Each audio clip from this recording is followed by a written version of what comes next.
Caros irmãos, também irmãs, gostaria de saudar a todos com a paz e a graça de nosso Senhor Jesus Cristo, paz de Deus, shalom e as demais saudações cristãs. Irmãos, aqui nós não vamos nos referir à igreja, falando denominacialmente. É um assunto que atinge a nossa parte espiritual, independente da parte denominacional. Esse eu quero dizer. É um sentimento que eu tenho dentro de mim, que eu faço por ter esse sentimento, e ninguém é obrigado. Todavia, se Deus fizer você sentir, você faça como você sentir. As coisas de Deus, irmãos, eu concluo assim, que Deus não nos obriga às coisas. Muita gente pensa que Deus obriga. Se Deus quisesse obrigar alguém, irmão, a fazer a vontade dele, ele obrigaria mesmo, porque ele tem poder para isso. Não vou dizer que não existem fatos bíblicos que Deus ordenou e teve que fazer, mesmo sem querer. Jonas, ele teve que ir lá, ele não queria ir, mas ele teve que ir lá em Nínive, não teve jeito. Mas são casos excepcionais, porque Deus quer ver a nossa voluntariedade, Deus quer ver o nosso desejo, Deus quer ver a nossa espontaneidade. Os irmãos estão entendendo? Mas por que o irmão está falando tudo isso? Porque eu tenho um sentimento. E esse meu sentimento não quer dizer que esse sentimento é salvístico. Porque o único sentimento, a única pessoa, ser divino que salva é Yeshua HaMashiach, Jesus Cristo, certo? Então ele sim, ele salva, o Senhor Jesus Cristo. Mas ninguém mais tem poder para a salvação a não ser o Senhor Jesus Cristo, Yeshua HaMashiach. Todavia, é claro que nós temos que cumprir a sua palavra. Temos que guardar, andar nos seus caminhos.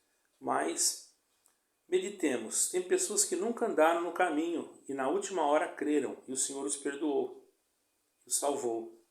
Então existem casos e casos. A salvação, ela é um mistério. Ela é um mistério. Por isso não podemos julgar ninguém. Quem julga, no sentido espiritual, estou dizendo. Quem julga é o Senhor. Então eu quero passar um assunto aqui que eu tenho esse sentimento dentro de mim e vou passar para os irmãos. Já falei uma vez e senti de falar hoje de novo, não sei porquê. Talvez haja necessidade. Nós vamos ler em Atos dos Apóstolos, capítulo 17, na Bíblia de João Ferreira de Almeida, irmão. Bíblia João Ferreira de Almeida.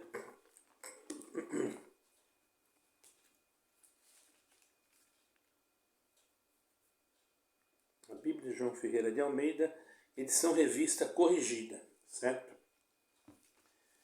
Capítulo 17 de Atos, nós vamos fazer alguns versos, o primeiro verso, até onde o Senhor colocar para nós.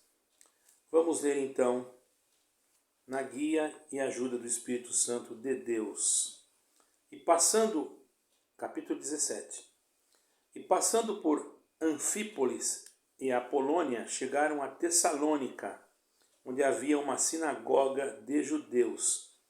E Paulo, como tinha por costume, foi ter com eles, e por 3 sábados disputou com eles sobre as Escrituras, expondo e demonstrando que convinha que o Cristo padecesse e ressuscitasse dos mortos.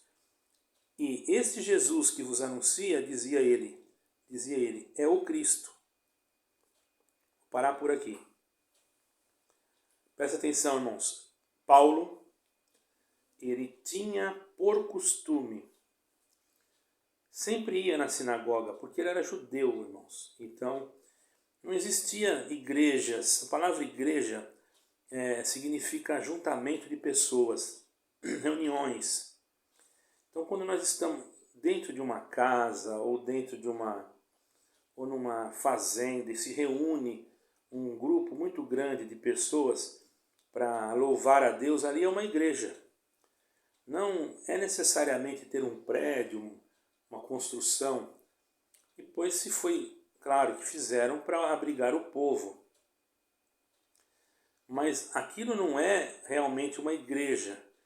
É que ficou assim como um costume chamar de igreja. Porque ali dentro se reunia a igreja. Cada um de nós, corpo de Cristo. Porque ali seria uma casa de oração, certo, irmãos?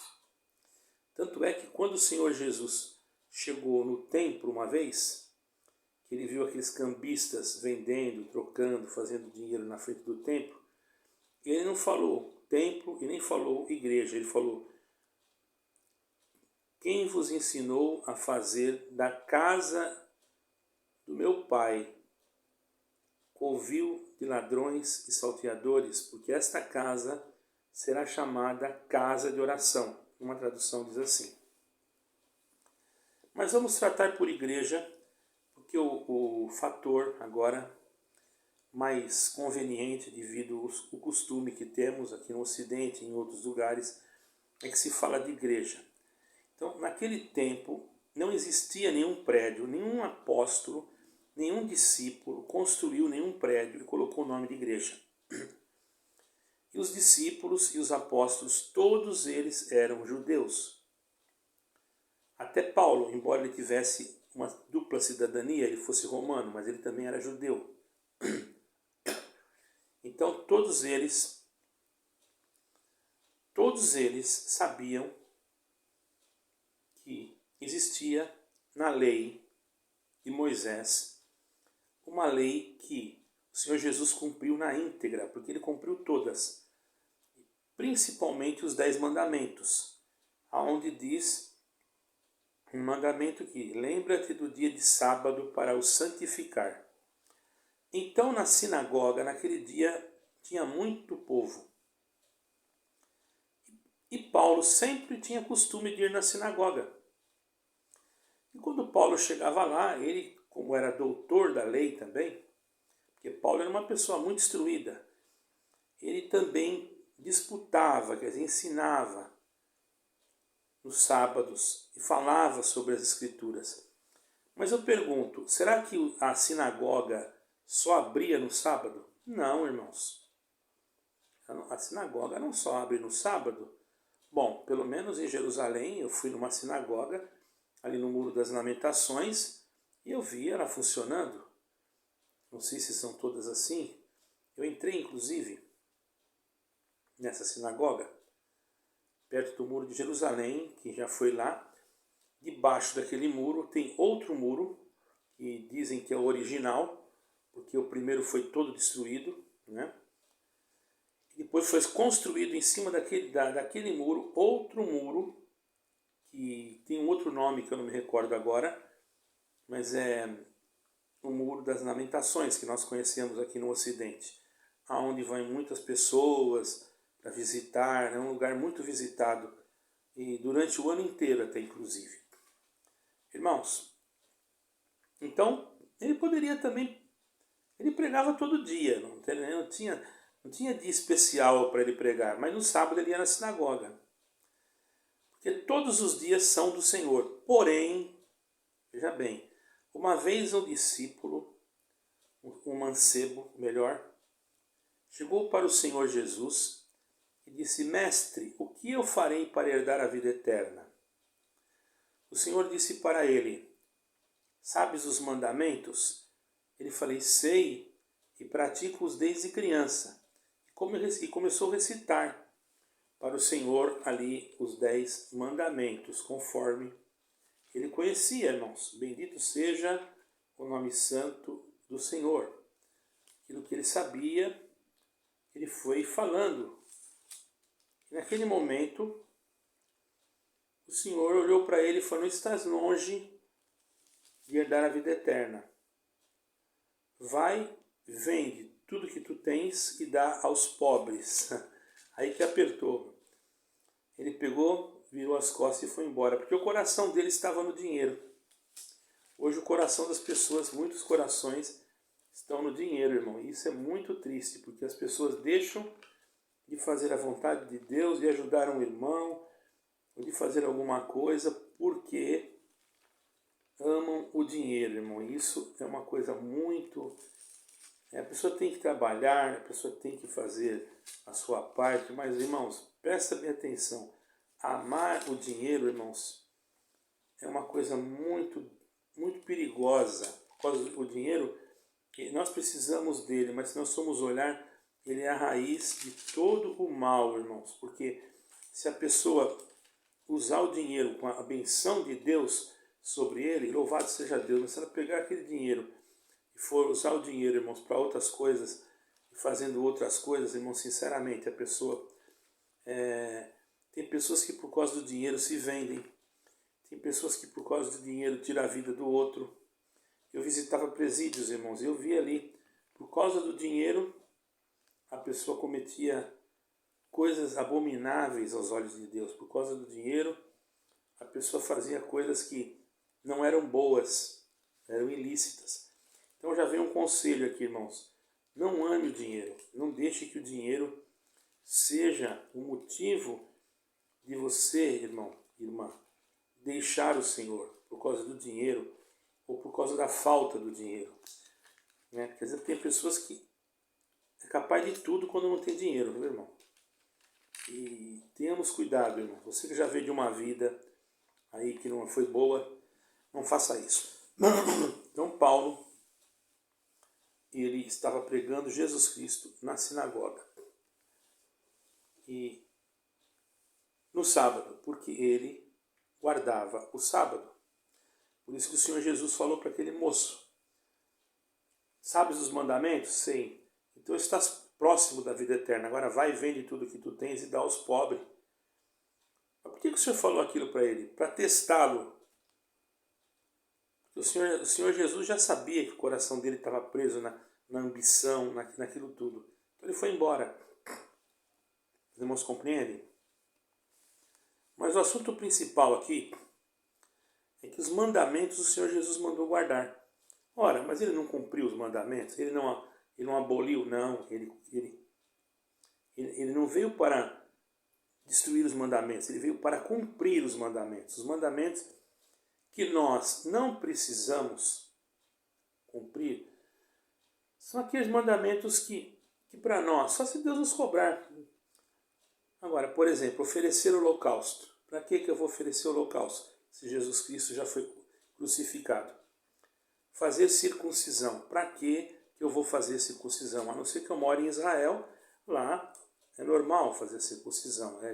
Faz parte já da lei. Da lei, inclusive, do país. Para quem não sabe, lá em Israel, as crianças judias têm aula de Torá na escola. Certo, irmãos? O que é Torá, irmão Raul? É o livro da lei. Gênesis, Deuteronômio, Levítico, Números. Eu não sei todos de cor aqui. Eu vou ter que ler, porque senão vocês vão falar que eu não conheço. Mas é muita coisa, viu, irmão, na cabeça da gente. O livro da lei são esses daqui, ó. Gênesis, Êxodo, Levítico, Número, Deuteronômio. 1, 2, 3, 4, 5. São 5 livros que é chamado Pentateuco. E esses 5 livros são chamados de Torá. Certo, irmãos? Que é a lei. Torá quer dizer lei. E isso era dado aula. É dado até hoje aula nas escolas, pela informação que eu tenho. Não é, irmão? E estava na lei os 10 mandamentos. Quer dizer, o Senhor Jesus cumpriu todos eles. Ele morreu como ovelha. Ele foi levado cativo ao cativeiro, levou nossos pecados. Então hoje nós somos salvos pela graça, através da fé em Cristo Jesus. Mas agora uma pergunta. E os 10 mandamentos? Por que o Senhor Jesus perguntou se aquele mancebo guardava os 10 mandamentos, se ele fosse, vamos dizer assim, anular a lei? Ele não anulou a lei dos 10 mandamentos, mesmo porque aquela lei foi feita para que fosse cumprida, certo, irmãos? Porque senão o homem, imagine uma terra sem lei, irmão. Já tendo lei, já tem tanta corrupção, imagine uma terra sem lei. Então, provavelmente, Paulo guardava o Shabat, isso não tem nem dúvida. A igreja do primeiro século, irmão, a igreja cristã do primeiro século, todos guardavam o Shabat. Todos. Houve alguma divergência ali na Assembleia em Jerusalém, 15 de Atos dos Apóstolos, que ficou determinado para que os gentios apenas se abstessem da fornicação, da carne sufocada, da prostituição, do adultério e se abster de comer o sangue, não é? Deve ter mais alguma coisa, eu não me lembro agora. Porém, a lei, irmão, sempre foi lei. Inclusive nós, na atualidade, sem percebermos, cumprimos a lei. Por exemplo, a pessoa não pode roubar, a pessoa não pode matar, ela não pode dizer falso testemunho. Se a pessoa é casada e o outro ficar cobiçando a mulher dele, vai dar problema, não é verdade? Irmão, então nós vamos ver. Agora quando chega no Shabat, se você for falar do Shabat para qualquer cristão, irmão, ele já vai achar que você é adventista. E não tem nada a ver isso com adventismo, irmão. A igreja adventista tem a sua doutrina, tem a sua forma de pensamento, tem a sua forma de agir. Eu não estou aqui para julgar a igreja de ninguém, certo, irmãos? Se eu ver um adventista, vou respeitá-lo, porque nunca nenhum adventista me faltou de respeito. Inclusive, eu estudei, quando menor, numa escola adventista. Tinha professores excelentes. E se for para escolher uma escola para um neto meu, que eu ainda não tenho, mas vou ter se Deus quiser, lá no Brasil, eu escolheria uma escola adventista, porque pelo menos eles vão ter uma aula da Bíblia, eles não falam na religião, é da Bíblia mesmo. Eu acho melhor, porque hoje, irmão, o que estão se querendo ensinar nas escolas? Ideologia de gênero, tanta coisa. Então, isso para mim já não serve. E eu acredito que para o filho daquele que tem um filho homem ou uma filha mulher, não vai querer isso também. A não ser que a pessoa seja uma pessoa que já está com a sua mente cauterizada nessa doutrinação diabólica, eu posso dizer. Agora vamos ver o que está escrito na Bíblia judaica. Capítulo 17 de Atos dos Apóstolos. Depois de passar por Anfípolis e Apolônia, Shaul e Silas chegaram a Tessalônica, onde havia uma sinagoga. Segundo seu costume, Shaul foi à sinagoga por 3 Shabatot e deu-lhe Drashot, com base no Taná, explicando e provando por 3 Shabatot, ou melhor, explicando e provando que o Messias deveria sofrer e ressuscitar dentre os mortos e que este Yeshua que lhes anuncio é o Messias. É o mesmo versículo que eu li aqui na João Ferreira, eu li aqui. Podem ver, irmãos. Ele ia lá na sinagoga, né? E tinha por costume ir nos sábados, expondo e demonstrando que convinha que o Cristo padecesse e que anunciava e dizia que o Cristo que estava anunciando, que aquele que ele anunciava era o Cristo. Iria no Shabat. Irmãos, então isso não é por acaso. Lembra-te do dia de sábado para o santificar. O Senhor é o Senhor do sábado. Imagine, eu tenho um sentimento. Você não é obrigado a ter. Eu tenho esse sentimento. Quando chega na sexta-feira à noite, lá pelas umas 6 horas, é claro que se surgir uma necessidade, que a pessoa tem que ir no médico, que a pessoa tem que sair urgente, é diferente. Mas quando chega sexta-feira às 6 horas, eu faço a parte que Deus me ensinou a fazer para lembrar do sábado. Eu faço. Ah, mas irmão, nós estamos no Ocidente, você pode me perguntar. Isso é um sacrifício. Para mim, não. Para mim, fazer a vontade de Deus nunca foi sacrifício. Sacrifício, irmão, para mim, sabe o que é? É ver uma pessoa sofrendo debaixo das mãos do adversário, do diabo. Isso aí para mim é sacrifício. Agora, guardar a palavra de Deus, para mim, nunca foi sacrifício. Então, eu faço essa parte. Por que eu faço na sexta-feira depois das 6 horas? Porque o calendário judaico é lunar. Ah, mas você vai ser salvo então por causa disso? Não. Eu vou ser salvo se eu for guardador da palavra de Yeshua HaMashiach, Jesus Cristo. Você está entendendo? Você que é cristão, que tem por hábito de não fazer isso, eu não estou te condenando. Se eu for na sua igreja, eu não vou pregar isso. Por quê? Eu sei que tudo é por revelação. Tem irmãos que eu conheço, não vou citar nomes, que tiveram revelações que muitos não entendem. Até eu mesmo tenho coisas que eu não entendo. Porém, isso não quer dizer que eu vou desprezá-los.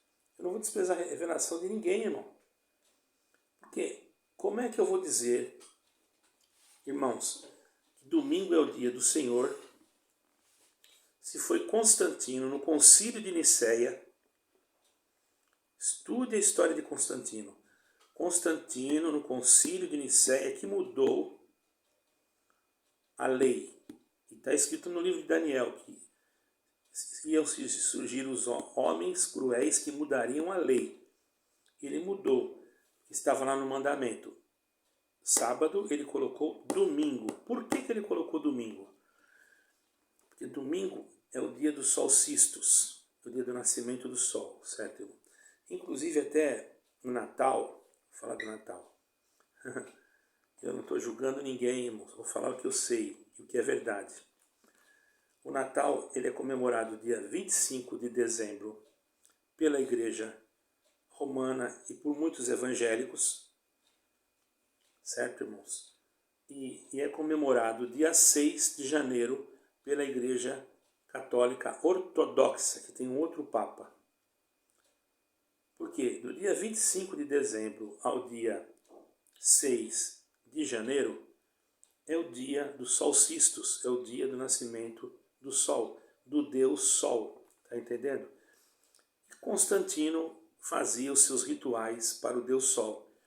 E para que isso não fosse modificado, ele mudou o dia de sábado para domingo. Eu digo isso, irmãos, até com base um próprio padre falou isso. Tem até, se você procurar na internet, você vai ver que até um próprio padre falou que a Igreja Romana errou por ter tirado aquela parte do Shabat e colocado domingo. O padre falou isso. Então, irmãos, eu não estou dizendo aqui que o sábado vai salvar. Eu não estou dizendo aqui que só o sábado é dia do Senhor. Quero deixar bem claro. Eu estou dizendo que todos os dias são do Senhor. Mas o Shabat eu tenho que orar a Deus e agradecer por ele. Por quê? Por quê, irmão? Porque Deus criou ele por causa de nós. Para nós poder ter um dia de descanso. Só isso. O homem não foi feito por causa do Shabat, mas o Shabat foi feito por causa do homem. O próprio Deus falou, o próprio Senhor Jesus falou. E também, irmãos, seus discípulos, teve momentos que eles tiveram que trabalhar, tiveram que colher espigas. Eles pecaram? Não. Então veja bem, existe a lei da vida, irmão. Se eu sou uma pessoa que creio assim, mas a empresa me chama, eu não estou trabalhando porque eu estou enfermo, faço alguma coisa no computador. A empresa me chama para mim fazer um trabalho no Shabat. Eu posso dizer que não vou e pronto.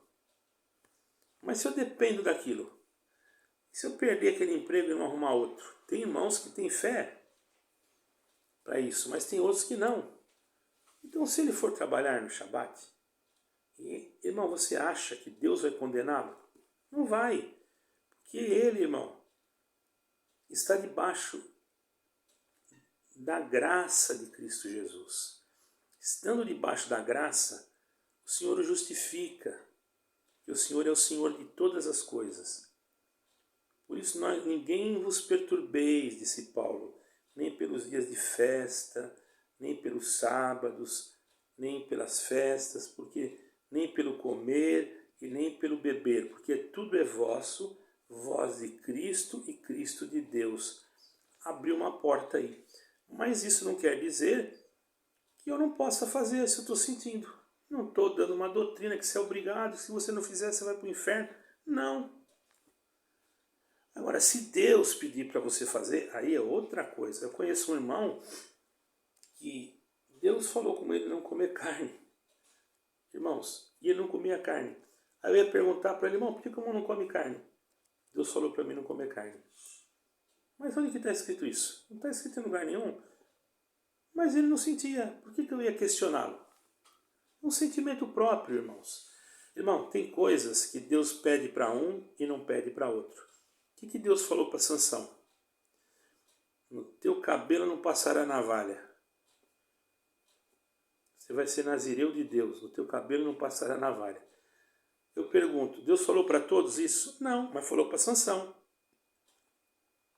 Tu não tomarás nenhuma bebida forte. Falou para todos? Não, mas falou para Sansão. Mas não falou para todos, irmão Raul? Não falou, Noé mesmo foi um que tomou tanto que até ficou bêbado, coitado.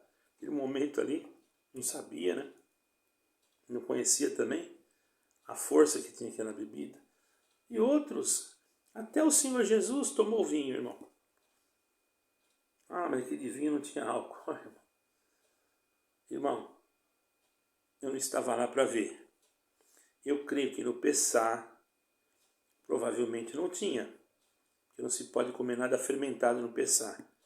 Até inclusive esse negócio de Páscoa com chocolate, essas coisas aí não existe. Isso aí é invenção humana. A verdadeira Páscoa, o verdadeiro Pessá, irmão, é aquele que é feito com pão asmos e ervas amargosas. Mas ele representava o quê?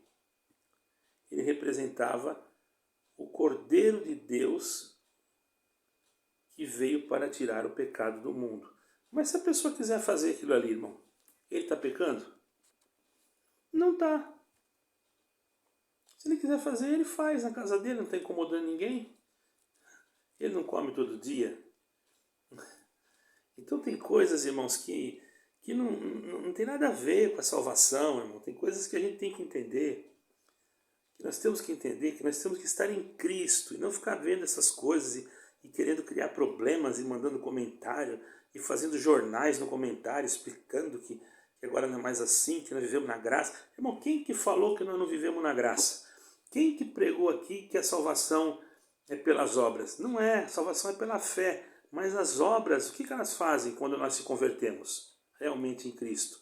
Elas fazem as obras melhorarem, se realmente a pessoa é convertida. Imagine uma pessoa chega em casa, bate na esposa, bate nos filhos, entra pela porta, os filhos correm tudo escondido por causa do pai. De repente ele conhece Jesus Cristo, ele muda a personalidade dele.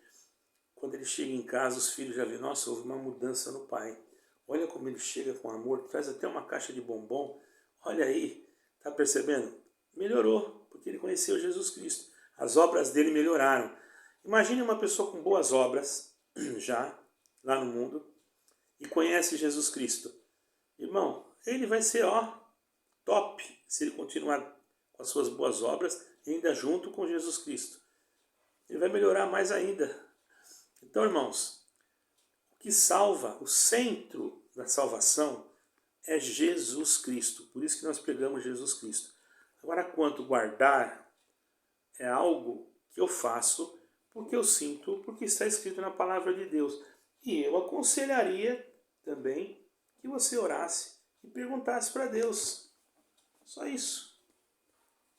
Ah, mas eu trabalho no sábado, eu vou perguntar e se Deus falar. Se Deus falar, irmão, que você tem que continuar trabalhando, você vai trabalhar, ué. O que tem? Deus está vendo, você acha que Deus é um Deus cruel? Não. Ele está vendo que você está no Ocidente, você não mora em Jerusalém. É diferente. Agora, se você não tem nada para fazer e você vai buscar alguma coisa para fazer, aí é outra coisa, você foi atrás. Agora você está na sua casa, você não trabalha mesmo. Faz o seguinte, faz um vídeo, ora a Deus, lê a Bíblia. Tem muita gente que não está lendo a Bíblia, irmão. Isso é algo muito perigoso. A pessoa não tem conhecimento de nada, de nada. Ah, mas eu não sei ler. Irmão, se você não sabe ler é outra coisa, ninguém está falando aqui com quem não sabe ler essa parte. Porque se você não sabe ler, não sabe escrever, você tem um neto ou um filho, pede para ele, se você tem um telefone desse celular moderno, pede para ele instalar uma Bíblia online para você e deixar lá na frente. Ela aparece um desenhozinho assim, um desenhozinho de uma Bíblia, você vai lá e clica, aí abre, você clica, onde você clicar ali vai cair o livro, você vai escutar o livro inteiro. Eu tenho um aplicativo no meu telefone que eu escuto o capítulo inteiro. Eu apliquei, agora eu ia baixar um aplicativo em hebraico para escutar tudo em hebraico. Tá entendendo? Então, para tudo dá um jeito, irmão. O que nós não podemos perder é Jesus Cristo. E outra coisa, eu não manipulo o comentário, mas eu fui obrigado a ser duro com uma pessoa que comentou alguma coisa. Por que que o irmão foi duro, irmão? Porque fez pouco caso de Jesus Cristo. Não faça isso. Eu não fiz pouco caso de Jesus Cristo, eu só falei que eu não estava pregando para as paredes. Eu estava pregando o que, irmão? História? Estava contando piada, por acaso? Eu estava falando de Jesus Cristo, de uma cura que ele fez em Cafarnaum. Então, se tinha ou não tinha ninguém assistindo, depois assiste, irmão. Eu não sei, eu não tenho culpa que eu não sei fazer live direto. Eu não sei. Então, eu até peço perdão para esse irmão que eu repreendi aí. Talvez até fui muito áspero. Porque eu amo o irmão também. Tá? Eu não tenho nada contra o irmão. Mas eu não gosto que falem de Jesus Cristo. Também não gosto que falem, irmãos, contra a palavra de Deus. Porque afinal de contas, se não fosse esse sagrado livro que eu tenho aqui, eu não estava vivo hoje. Porque na hora da minha maior depressão, esse livro foi que Deus preparou, esse sagrado livro aqui, foi que esse livro que está escrito aqui, que falava comigo. Foi ele que falava, Deus usava daqui de dentro as palavras, irmão. Hoje, graças a Deus, estou liberto de uma parte, ainda tenho sequelas dessa depressão, mas agradeço a Deus, irmão. Se não fosse Yeshua HaMashiach, Jesus Cristo e o eterno Deus, talvez eu não estaria aqui falando com vocês. Peço que vocês entendam o que eu falei, para não haver questionamentos absurdos. Entendeu, irmão? Porque quem salva é Jesus Cristo. Eu não falei diferente. Eu não precisa mais a lei. Eu não falei diferente. Eu falei que eu senti assim. Faça como você sentir. Eu sei que, irmão, infelizmente, você entra nesse assunto. Eu falei até com o irmão esses dias. Tem pessoas, irmão, que ficam até inimigas da gente, irmão. Eu não sei porquê. Deve ser uma coisa muito boa guardar esse dia. Porque a pessoa ficar inimiga da gente só porque falou isso, então alguma coisa boa tem. Porque ninguém atira pedra em árvore que não dá fruto. Vamos ficar com Jesus Cristo? Tá bom. Se você crê nele, aceitá-lo como teu Salvador, e depois você procurar obedecer o mandamento do batismo e cumprir a sua lei, que ficou para nós cumprirmos, não aquela lei que tem que oferecer holocausto, que tem que se circuncidar, não. Essa daí não. Estou falando da lei moral, aquela lei da nossa ética, que não rouba, que não furta, aquela lei que está até na Constituição. Essa daí. Está até na Constituição essa lei aí. Agora não sei, vai mudar tudo, vai virar uma anarquia. Vocês vão ver só. Só Deus para ter misericórdia. Vamos orar, irmão. Principalmente pelo Brasil. Que Deus tenha misericórdia do Brasil e de todas as nações também. Deus abençoe a todos. Amo vocês. E não se preocupe não, irmão, se você me convidar para ir pregar na sua igreja aí. Eu não vou pregar isso não. Que eu não vou desrespeitar a forma que você prega e não. A doutrina que você aplica na sua igreja, não. Isso, eu não estou aqui para causar dissensões. Se for para causar dissensões, eu prefiro nem ir, irmão. Estou aqui para falar de Jesus Cristo. E Jesus Cristo é amor, paz, e isso que eu desejo para todos vocês. Amor, paz, saúde, felicidade e, no fim, a vida eterna. Deus abençoe a todos. Fiquem na paz e na graça de nosso Senhor e Salvador Jesus Cristo, junto com esse conselho sagrado. Amém e amém.